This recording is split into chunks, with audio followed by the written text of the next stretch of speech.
Hello students, in this video will be reading about prism. ठीक है, सबसे पहले को यहाँ प्रिज्म की डेफिनेशन दी है। क्या है prism? It is a portion of transparent medium such as glass bounded by two plane surfaces inclined at an angle. ठीक, दो प्लेन सर्फेस होते हैं and they are inclined at an certain angle. ठीक, अब सबसे पहले आप देख लो, ये आपको एक प्रिज्म बना हुआ है 3D में। इसमें आप ध्यान से देखो, ये ABC, ये इसका एक ट्राइंगुलर फेस है। सिमिलरली एक ट्राइंगुलर फेस पीछे होगा, GKH। तो प्रिज्म में दो ट्राइंगुलर सरफेस होते हैं। उसके बाद अगर आप ध्यान से देखो, AGKB, ये एक रेक्टेंगुलर फेस है। सिमिलरली AGHC, ये दूसरा रेक्टेंगुलर फेस है। और नीचे आप देखो, जिस पे प्रिज्म रेस्ट कर रहा है, BCHK, ये तीसरा रेक्टेंगुलर सरफेस है।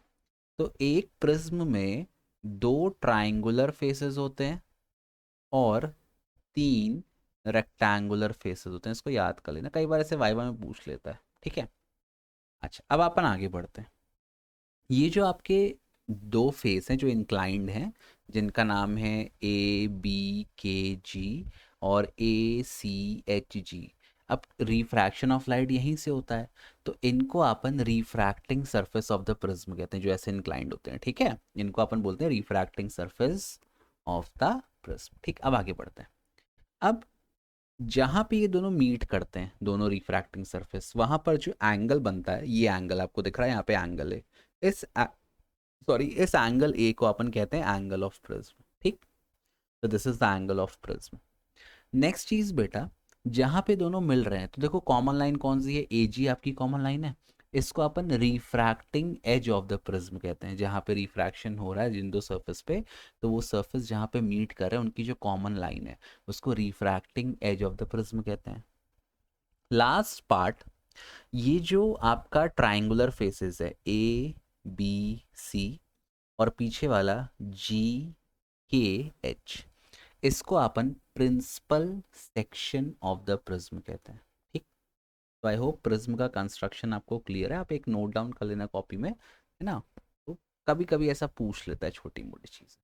अच्छा, अब क्या होता है देखो यहाँ पे, प्रिज्म करता क्या है? एक तो लाइट को रिफ्रैक्ट करता है, एक चीज़ और करता है जिसको अपन कहते हैं dispersion of light.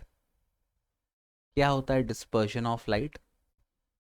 Splitting of white light into its 7 constituent colours. कौन से कलर होते हैं? Violet, indigo, blue, green, yellow, orange, red. These are the 7 constituent colours of light. और प्रिज्म हमको क्या देता है? स्पेक्ट्रम ऑफ लाइट देता है। अगर आपको याद है, क्लास 10th में आपने पढ़ा होगा, सबसे ऊपर कौन सा कलर आता है आफ्टर रिफ्रैक्शन? सबसे ऊपर आता है रेड, और सबसे नीचे कौन सा कलर आता है? वायलेट।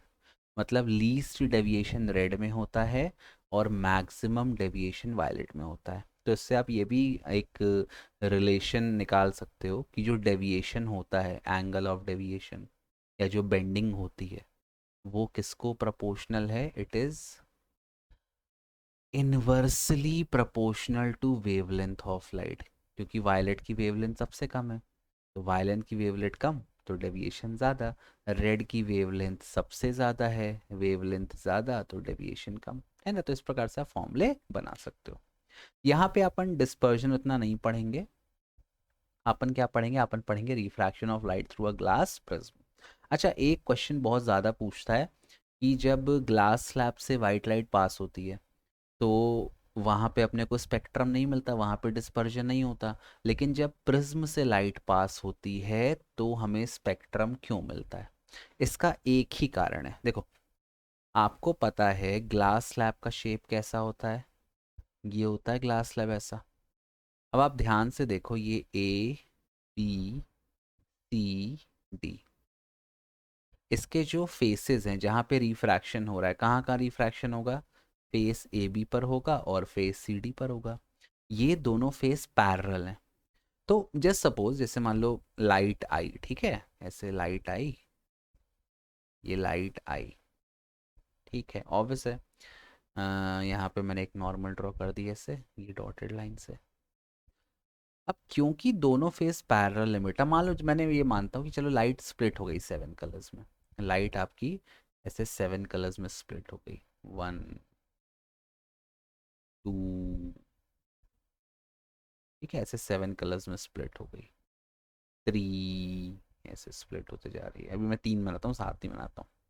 लेकिन क्या हो रहा है कि अब क्योंकि दोनों फेस पैरेलल हैं, तो जब लाइट निकलती है ना यहाँ से, आपकी वो होके, क्या बोलते हैं, सॉरी, रिफ्रैक्ट होके, तो क्योंकि दोनों फेस पैरेलल हैं, तो ये जो रेज ऑफ लाइट हैं ये भी कैसे निकलेंगी after refraction, they will again travel in a parallel order. ये ऐसा आ जाएगा, इधर से ये ऐसा आ जाएगा, ये सब पैरेलल ट्रैवल करती हैं, और पैरेलल रेज वापस से रिकम्बाइन करती हैं to form the white light. ठीक है, तो रेक्टेंगुलर ग्लास स्लैब में रिफ्रैक्शन क्यों नहीं होता, क्योंकि दोनों रिफ्रैक्टिंग सरफेसेस पैरेलल होते हैं, and suppose even if dispersion is taking place, यहाँ पे colors split हो गए, so when they are emerging out, all the 7 colors are traveling parallel to each other, and since they are traveling parallel to each other, they recombine with each other to form the white light। ठीक, अब मैं prism की बात करता हूँ। Prism में क्या होता है, ये दोनों फेसेस इंक्लाइंड है ना, तो क्योंकि दोनों फेसेस इंक्लाइंड है, आपकी ये लाइट गई, तो सभी में जो डेविएशन होता है वो डिफरेंट अमाउंट से होता है। अब फिर से क्योंकि फेसेस आपके इंक्लाइंड है कुछ एंगल पे, तो जब रे ऑफ लाइट बाहर निकलती है तो वो पैरेलल नहीं निकलती है ड्यू टू इंक्लिनेशन, वो कुछ एंगल पे निकलती है, ऐसे ऐसे अलग अलग एंगल पे निकलती है। अब क्योंकि अलग अलग एंगल पे निकल रही है, तो सब अलग अलग डायरेक्शन में जा रहे हैं, अलग डायरेक्शन में जा रहे हैं, मतलब अब सारे वापस से रिकम्बाइन नहीं करेंगे। तो ये जो मेन कारण है ना refraction of light in a prism का, ये आपके बेंडेड सरफेस है, ये जो आपका सरफेस है ए बी के जी, और दूसरा surface A C H G. अगर मैं इन सरफेस का ऐसा है, अगर मैं इसको वापस से ऐसे ओपन करके रेक्टेंगुलर ग्लास स्लैब बना दूं, तब कोई भी डिस्पर्जन आपको देखने को नहीं मिलेगा।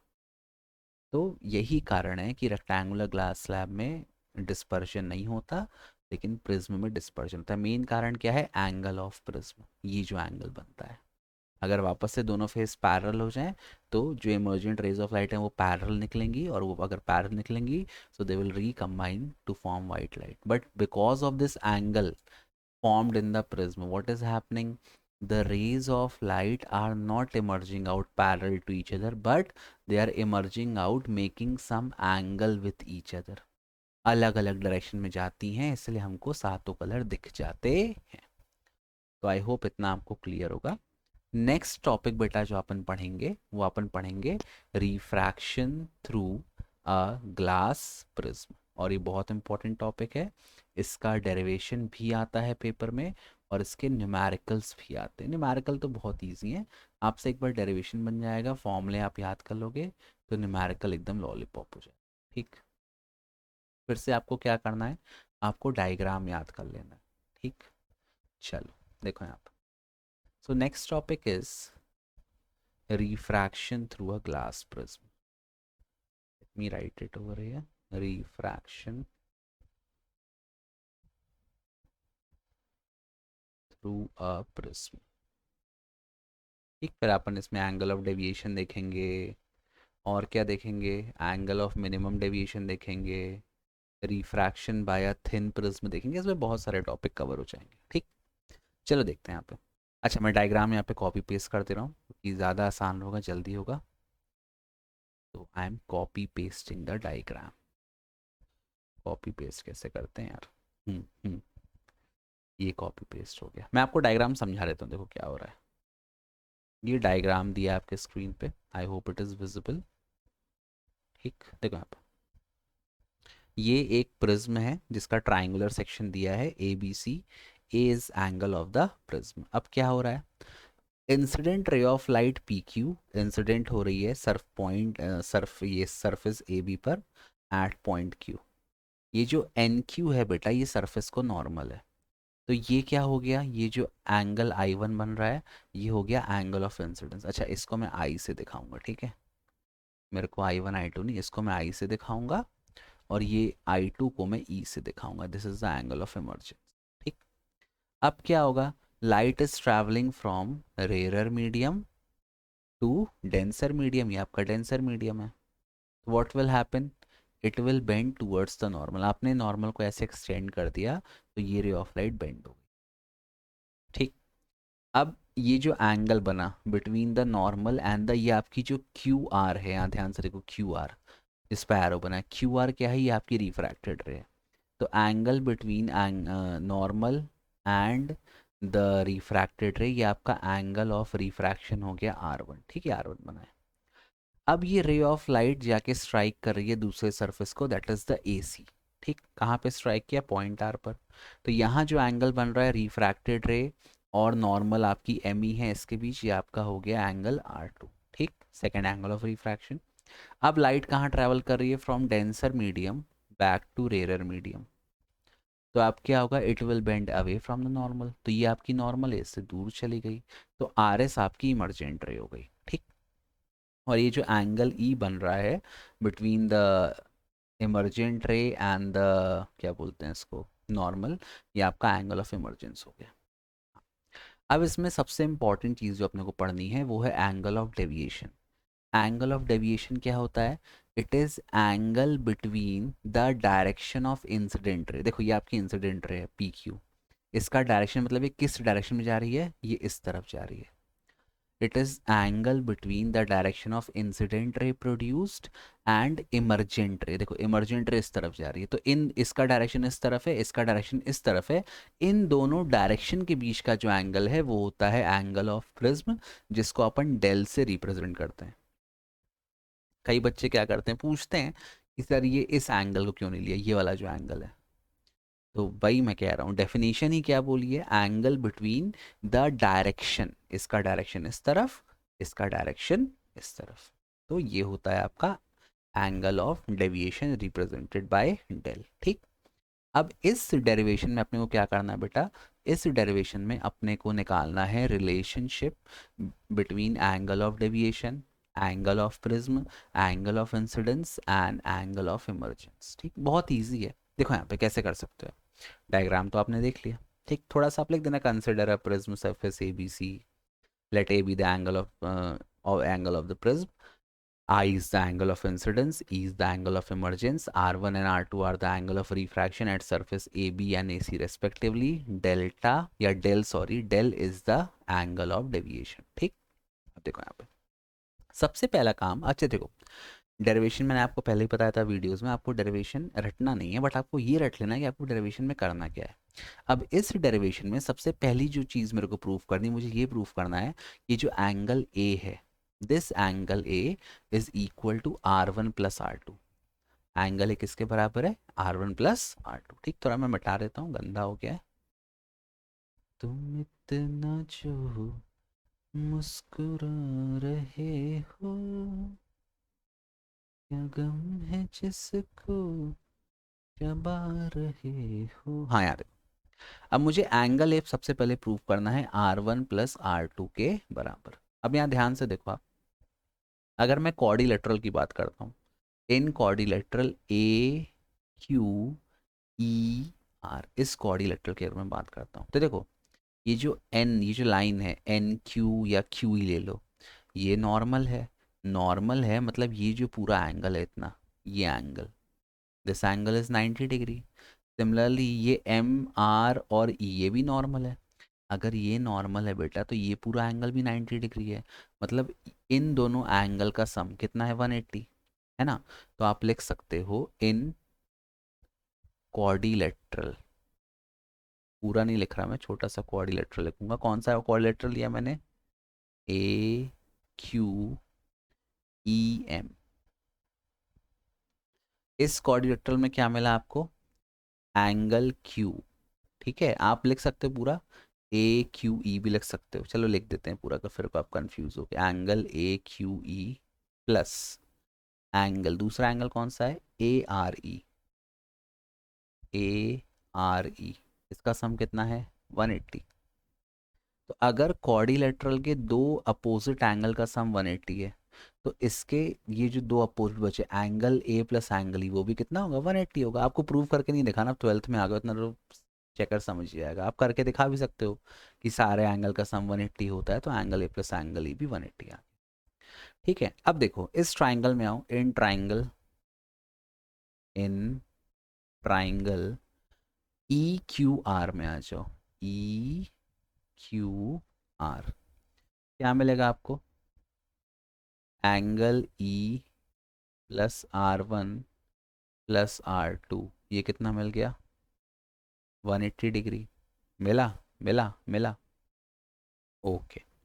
अब क्या करो, आप इन दोनों इक्वेशन, ये आपकी इक्वेशन 1 है और ये आपकी इक्वेशन 2 है, इन दोनों को माइनस कर दो, 1 - 2। तो जैसे आप माइनस करोगे 180 से 180 कैंसिल, ई से ई क्या हो जाएगा? एंगल ई से ई कैंसिल, क्या बचेगा? Angle A minus R1 plus R2 is equal to 0। ठीक, तो क्या मिला आपको? Angle A is equal to R1 plus R2। पहली चीज़ आपने प्रूफ कर दी। तो मैं वही कह रहा हूँ, आपको पूरा डेरिवेशन नहीं रटना, आपको बस ये रट लेना है कि आपको करना क्या क्या है डेरिवेशन में बीच में। ठीक, अब ए की आपको वैल्यू मिल गई, अब मुझे रिलेशन निकालना है ए, इसको फिर से, सॉरी यार, इसको आई कर दो, ये आई है और ये ई है। ठीक, मैं इसको एंगल ऑफ इमरजेंसी मान के चल रहा हूँ। ओके, तो मुझे इन सब के बीच रिलेशन निकालना है। ठीक, अब मुझे डेल निकालना है, डेल्टा, एंगल ऑफ डेविएशन। अब यहाँ ध्यान से देखो, इस ट्राइंगल डी क्यू आर में तो आप लिख सकते हो in triangle D Q R, ये डेल आपका एक्सटर्नल एंगल है, तो डेल कितना हो जाएगा? Del is equal to sum of two internal angle, तो ये हो जाएगा angle D Q R plus angle दूसरा कौन सा है? D R Q plus angle D R Q. अब ध्यान से देखो बेटा, ये जो एंगल है एन क्यू पी, मतलब एंगल है, ये जो पूरा एंगल है, और ये जो पूरा एंगल है ये इतना, एक मिनट इसको मिटा देता हूँ मैं, थोड़ा गंदा लग रहा। हाँ, अब देखना, ये जो एंगल है, angle I, angle of incidence, और ये जो पूरा एंगल है, ये पूरा एंगल दोनों कैसे हैं? वर्टिकली अपोजिट एंगल है ना? तो अगर ये वर्टिकली अपोजिट है मतलब एंगल आई किसके बराबर है? Angle D Q R plus angle R1। Similarly यहाँ देखो, ये एंगल ई है, ये इसको वर्टिकली अपोजिट है, ये जो आपका एंगल पूरा बन रहा है, ये यहाँ मैं बना के दिखा रहा हूँ, ये पूरा एंगल इसको बराबर है, ये है ना? तो एंगल ई किसके बराबर है? Angle D R Q plus angle R2। तो अब मैं इसका इस्तेमाल करूंगा। ठीक, तो देखो आप कैसे कर सकते हो, आप लिख सकते हो एंगल आई, अब मैं एंगल नहीं लगा रहा, ठीक है, आई लिख रहा हूँ केवल। आई किसके बराबर है? आई बराबर है angle D Q R plus R1। Similarly angle E किसके बराबर है? It is equal to angle D R Q plus R2। तो इन दोनों की मेरे को वैल्यू निकाल लेनी है, तो डी क्यू आर कितना हो जाएगा? आई माइनस आर, यहाँ पर लिख देता हूँ, एंगल डी क्यू आर हो जाएगा I minus R1। Similarly angle D R Q हो जाएगा ई माइनस R2। अब ये दोनों वैल्यू उठाकर मुझे यहाँ पुट कर देनी है, तो डेल कितना हो जाएगा? Del will be equal to I minus R1 plus E minus R2। ठीक, थोड़ा सा इसको मैं ऊपर कर देता हूँ सॉल्व करने के लिए। तो यहाँ से डेल कितना मिलेगा बेटा? आई प्लस ई आपने साथ ले लिया, माइनस साइन आप कॉमन ले लो इन दोनों में, चलो अभी ऐसा लिख देते हैं, -R1 -R2। Del will be equal to I plus E, minus sign बाहर, R1 प्लस R2। अब यहाँ पे आ जाओ आप, R1 प्लस R2 किसके बराबर है? एंगल है, एंगल ऑफ प्रिज्म। तो आप क्या लिख सकते हो? Del is equal to I plus E minus है del plus A is equal to I plus E, ये आपका पहला फॉर्मूला है। Angle of deviation plus angle of prism is equal to angle of incidence plus angle of emergence. ठीक, ये पहली चीज हो गई। तो ये पहला फॉर्मूला आ गया। अब सेकंड केस, मुझे एंगल ऑफ डेविएशन निकालना है जब प्रिज्म बहुत थिन होगा। ठीक, तो in the second case I will find the angle of deviation when prism is very thin. तो मैं यहाँ लिख दूंगा deviation, deviation through a thin prism, बहुत पतला प्रिज्म। ठीक है, फिर से मैं डायग्राम चिपका रहता हूँ ताकि आपको याद रहे, भूल ना जाए आपको। कॉपी, मुझे लगता है आज तक इस दुनिया में जो सबसे अच्छा फंक्शन दिया गया है वो कॉपी पेस्ट ही दिया गया है कंप्यूटर में, बहुत समय बचाता है। Do tell me in the comment section आपको क्या फील होता है, सबसे अच्छा फंक्शन क्या है। ठीक है, अब देखो वापस से वही डायग्राम आ गया है, बस यहाँ पे आपको बस यही ध्यान देना है कि इसको मैं I1 ना मान के I मानूंगा और इसको मैं I2 ना मान के E मानूंगा, बाकी सब कुछ सेम है। अब सुनो यहाँ पे, अब deviation through a thin prism निकालना है। आपको पता है कि रिफ्रैक्टिव इंडेक्स, मान लो रिफ्रैक्टिव इंडेक्स n है इस प्रिज्म का। ठीक, तो n कितना होता है, sine I by sine R. ठीक, तो अगर मैं इस सरफेस की बात करूं, ये वाला जो सरफेस है, सरफेस ए बी, तो कितना हो जाएगा, n हो जाएगा साइन आई अपॉन साइन R1। अब क्योंकि प्रिज्म बहुत थिन है तो जो एंगल फॉर्म होंगे इस प्रिज्म पे वो भी छोटे बनेंगे स्मॉल एंगल के लिए। तो स्मॉल एंगल के लिए sign I by sign R1 को अपन ऑलमोस्ट किसके इक्वलेंट मान लेंगे, आई बाई आर। तो आपको नया वैल्यू क्या मिल गया, एन का, एन मिल गया आई बाई आर। अब ये स्टेप आपको रटना है, नहीं रटोगे तो फिर वहाँ डेरिवेशन आपसे नहीं बनेगा। ठीक है, तो देखो बेटा आई कितना मिल गया, आई मिल गया एन इंटू आर। ठीक, सॉरी R1 ले लो यहाँ पे, R1 रहेगा, sorry sorry sorry sorry sorry sorry. ठीक है, सिमिलरली अगर I इतना मिल गया तो E कितना मिल जाएगा, सिमिलरली E मिल जाएगा N इंटू R2, ये आपको E मिल जाएगा। अब मेरे को फॉर्मूला पता है, क्या फॉर्मूला पता है मेरे को, angle of deviation plus angle of prism is equal to I plus E। Angle of deviation plus angle of prism, I की वैल्यू कितनी है, एन इंटू R1, ई की value N into R2, delta plus A, N क्या आ गया common, अंदर क्या बचा R1 प्लस R2। और अपन ऑलरेडी प्रूव कर चुके हैं R1 प्लस R2 किसके बराबर है, एंगल ऑफ प्रिज्म ए। तो डेल्टा कितना आ गया, एन इंटू ए माइनस ए, डेल्टा कितना आ गया, ए कॉमन ले लो, N minus O sorry n minus 1 into a. This is the angle of deviation for a very thin prism। याद कर लेना फॉर्मूला, क्वेश्चन आता है इसका कि थिन प्रिज्म है और ऐसा ऐसा है। ठीक, तो अच्छा एक चीज़ ध्यान रखो, अब यहाँ पर जो अगर थिन प्रिज्म है, क्वेश्चन ऐसा भी आता है, देखो इसके पहले आपने प्रूफ क्या किया था, ये वाला फॉर्मूला प्रूफ किया था। तो अगर प्रिज्म थिक है, बहुत पतला नहीं है, तो एंगल ऑफ डेविएशन किस पर डिपेंड करता है, आई पे करता है, ई पर करता है और ए पर करता है। लेकिन अगर आप थिन प्रिज्म का फॉर्मूला देखो तो थिन प्रिज्म में ए पर करता है और उसके रिफ्रैक्टिव इंडेक्स पे करता है एंगल ऑफ इंसिडेंस और एंगल ऑफ इमर्जेंस पे नहीं करता। ठीक है, तो थिन प्रिज्म के लिए जो आपका फॉर्मूला है डेविएशन का, वो आई और ई पर डिपेंड नहीं करता। अब अपन पढ़ेंगे लास्ट टॉपिक। लास्ट टॉपिक क्या है, एंगल ऑफ मिनिमम डेविएशन। ठीक, इसका आपने प्रैक्टिकल भी किया होगा। तो अच्छा, अब मिनिमम डेविएशन में बेटा सबसे पहले आपको ग्राफ बनना चाहिए, आपने प्रैक्टिकल में भी ग्राफ बनाया होगा, मिनिमम डेविएशन।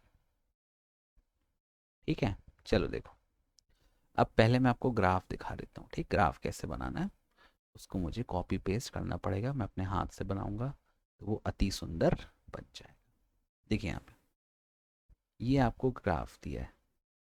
अब ये ग्राफ रटने वाला है क्योंकि आपने प्रैक्टिकल किया हुआ है, तो उसमें तो कुछ ऐसा है नहीं कि आपको वहाँ प्लॉट करना पड़ेगा, बस आपको ग्राफ रट लेना है। देखो ये ग्राफ दिखाता क्या है।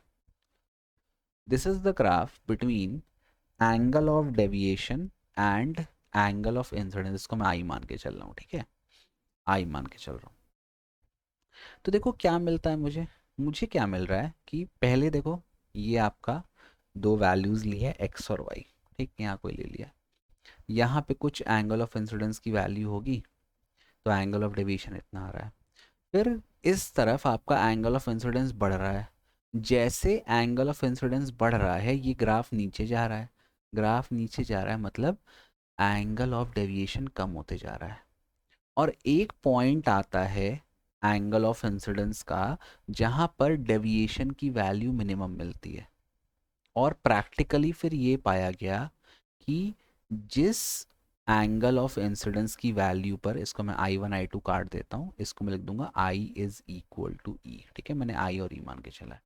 तो प्रैक्टिकल्स में फिर ये पाया गया कि जिस एंगल ऑफ इंसिडेंस पर angle of deviation of prism minimum होता है वो कब होता है, जब इंसिडेंस और इमर्जेंस बराबर हो जाएं, और जो रिफ्रैक्टेड रे है प्रिज्म से, जो रिफ्रैक्टेड रे पास हो रही है वो क्या हो जाए, वो प्रिज्म के बेस को पैरेलल हो जाए। तो फिर से मैं प्रिज्म का डायग्राम कॉपी पेस्ट करके दिखा रहा हूँ आपको। तो ये कब पॉसिबल होता है बेटा, ये इस समय पॉसिबल है। देखो डायग्राम से आपको ज़्यादा क्लियर समझा पाऊंगा।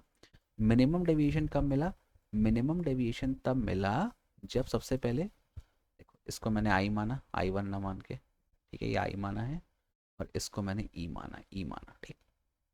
कब मिला, जब आई और ई बराबर हो गए, और इस केस में जो रिफ्रैक्टेड रे है ये जो बेस ऑफ प्रिज्म बीसी है इसको पैरेलल हो जाती है, ठीक है। और एक चीज़ क्या हो जाएगी, angle R1 will be equal to angle R2, ये भी एक चीज़ हो जाएगी, और इसको मैं मान लूँगा R के बराबर। ये अच्छा, ये ऐसा क्यों हो रहा है, कई बार क्या ये कई बुक्स में दिया है बट समझाया नहीं है। देखो समझ लो ऐसा क्यों होता है, R1 R2 बराबर क्यों हो जाते हैं। अगर मैं इस सरफेस की बात करूं तो रिफ्रैक्टिव इंडेक्स कितना आएगा, साइन आई अपॉन साइन R1, है ना, यहाँ के लिए इतना आएगा। अगर मैं इस सरफेस की बात करूं जब लाइट प्रिज्म से इसमें जा रही है, एयर में वापस, है ना, फ्रॉम डेंसर टू रेयर, अभी मैंने रेयर टू डेंसर किया है, तो यहाँ पे n कितना आएगा, ये आ जाएगा sine of R2 upon sine E, ठीक है। अब देखो, तो आपको पता है दोनों चीज़ें आपकी बराबर हैं, है ना। ये जो आपका रिफ्रैक्शन हो रहा है from this medium to this medium, अच्छा इसमें उल्टा हो जाएगा, सॉरी, इसमें हो जाएगा साइन E/R2, मतलब मैं इसका ऐसा लिख दूँ, चलो मैं ऐसा कर देता हूँ, मान लो ये मीडियम 1 है, ये मीडियम 2 है, और फिर ये मीडियम 1 है। तो सबसे पहले मैंने लिखा N21, N21 कितना हो जाएगा, N2/N1, N2 मतलब प्रिज्म का रिफ्रैक्टिव इंडेक्स, वो तो कांस्टेंट है, और N1 मतलब एयर का, वो तो 1 है। और जब यहाँ जाएगी मीडियम 2 से मीडियम 1, तो मीडियम 2 से मीडियम 1 में इसको मैं लिख दूंगा N12, N12 मतलब N1 अपॉन N2, ठीक है। अब देखो N21 कितना हो जाएगा, N2/N1 is equal to sine I1 upon sine R1। Similarly N12 कितना हो जाएगा, N1/N2 is equal to sine R2 upon sine E। अब अगर मेरे को दोनों को इक्वेट करना, तो यहाँ N2/N1 है, तो अगर मैं यहाँ पे N2/N1 लाना तो मैं क्या कर दूंगा, रेसिप्रोकल, तो इसका रेसिप्रोकल क्या हो जाएगा बेटा, ये हो जाएगा N2/N1 is equal to sine E upon sine R2। अब अगर मैं इसको और इसको कंपेयर करता हूँ इन दोनों इक्वेशन का, तो दोनों के LHS बराबर है N2/N1 N2/N1, तो RHS भी बराबर होंगे, मतलब sine I1 sine I upon sine R1 is equal to sine E by sine R2। अब आपको क्या पता है कि मिनिमम डेविएशन कब मिलता है, जब I और E बराबर होते हैं। I और E बराबर हैं तो ये दोनों कैंसिल हो जाएंगे, बचेगा sine R1 is equal to sine R2, मतलब R1 is equal to R2। But आपको ये प्रूव करके नहीं दिखाना है, आपको केवल लिख देना। ठीक, चलो। तो कब मिलेगा मिनिमम डेविएशन? पहली कंडीशन क्या है? पहली कंडीशन है कि I और E बराबर हो जाएंगे मिनिमम डेविएशन पे। दूसरी कंडीशन क्या है कि जो R1 है वो बराबर होगा R2 के, और उसको मैं बराबर मान लूंगा R के। ठीक, और क्या होगा, ये जो रिफ्रैक्टेड रे है QR, ये पैरेलल हो जाएगी बेस BC को, मतलब पूरा डायग्राम आपका सिमेट्रिकल बन जाएगा, सब कुछ सिमेट्री हो जाएगा। ठीक, अब अपन इसमें निकालते हैं रिफ्रैक्टिव इंडेक्स। देखो यहाँ पर आपको पता है कि रिफ्रैक्टिव इंडेक्स n का फॉर्मूला क्या होता है, sine I by sine R। ठीक, यहाँ मैं पुट करता हूँ साइन I इस सरफेस के लिए बाई साइन R। अब मैं साइन R क्यों पुट कर रहा हूँ, क्योंकि R1 is equal to R2 is equal to R है। ठीक, ये आपको पता है। अब एक बार मुझे I की वैल्यू पुट करनी है और एक बार मुझे R की वैल्यू पुट करनी है। आपको सबसे पहला रिलेशन कौन सा यूज़ करना है, del plus A is equal to, ये किसके बराबर है, I प्लस E। तो क्या मिल जाएगा, डेल प्लस A। आई ई से अभी मेरे को मतलब नहीं, क्योंकि मुझे जब मैं एक्सपेरिमेंट करता हूँ तो मुझे तो एंगल ऑफ इंसिडेंस पता रहता है ना, इमरजेंस तो बाद में आता है। तो आई प्लस ई को आप क्या लिख सकते हो, आई प्लस आई लिख सकते हो। तो क्या मिल जाएगा, डेल प्लस ए आई प्लस आई, 2i हो जाएगा। तो यहाँ से आई की वैल्यू कितनी मिल जाएगी, आई की वैल्यू मिल जाएगी, आई विल बी इक्वल, यहाँ दिख रहा है नीचे, दिख रहा है बहुत जगह, I will be equal to del plus A divided by 2। ये आपको आई मिल गया। ठीक, थोड़ा ऊपर कर देते हैं। अब आई मिल गया, अब आपको आर निकालना है। आपको क्या पता था रिलेशन, ए किसके बराबर है, R1 प्लस R2। तो आपको पता है कि R1 R2 बराबर है और दोनों R के बराबर हैं, तो ये हो जाएगा R plus R. R plus R कितना आ गया बेटा, 2R। तो R कितना हो गया, R हो गया A/2। ये दोनों वैल्यू यहाँ पे पुट कर दो। n is equal to sine of I कितना है, del plus A/2 divided by sine of R कितना है, A/2। This is the formula for refractive index of a prism at minimum deviation. इसको अपन प्रिज्म फॉर्मूला भी कहते। अच्छा, फिर एक चीज यहाँ पे एक रट लेना कि एक सवाल आता है कि भाई डेविएशन मैक्सिमम कब होगा। डेविएशन मैक्सिमम तब होता है बेटा जब एंगल ऑफ इंसिडेंस क्या हो जाए। देखो सिंपल सी बात है, डेविएशन का फॉर्मूला क्या है, सिम थिन प्रिज्म के लिए del is equal to mu -1 into A. या तो ये वाला ले लो या तो आप ये भी ले लो, del plus A is equal to I plus E. अब डेविएशन मैक्सिमम कब होगा, भाई ए तो कांस्टेंट है, ई जो है वो आई पे डिपेंड करता है, मतलब सब कुछ किस पे डिपेंड कर रहा है, आई पे। तो डेविएशन मैक्सिमम तब होगा जब आई मैक्सिमम होगा। और अगर रे ऑफ लाइट कहीं इंसिडेंस हो रही है, जैसे मान लो ये इंसिडेंस हो रही है ना, ऐसे इंसिडेंस हो रही है, तो आई मैक्सिमम कितना हो सकता है, मिनिमम 0 होगा, मैक्सिमम होगा 90 डिग्री। तो फॉर मैक्सिमम डेविएशन एंगल आई को कितना होना चाहिए, 90 डिग्री। ठीक, ये तो मैंने मैक्सिमम को बता दिया, मिनिमम मैंने आपको पहले ही समझा दिया है। तो I hope prism is clear to you. कोई भी आपको डाउट हो तो please do ask me in the comment section, don't hesitate. Thank you for watching, bye bye, keep loving, keep supporting.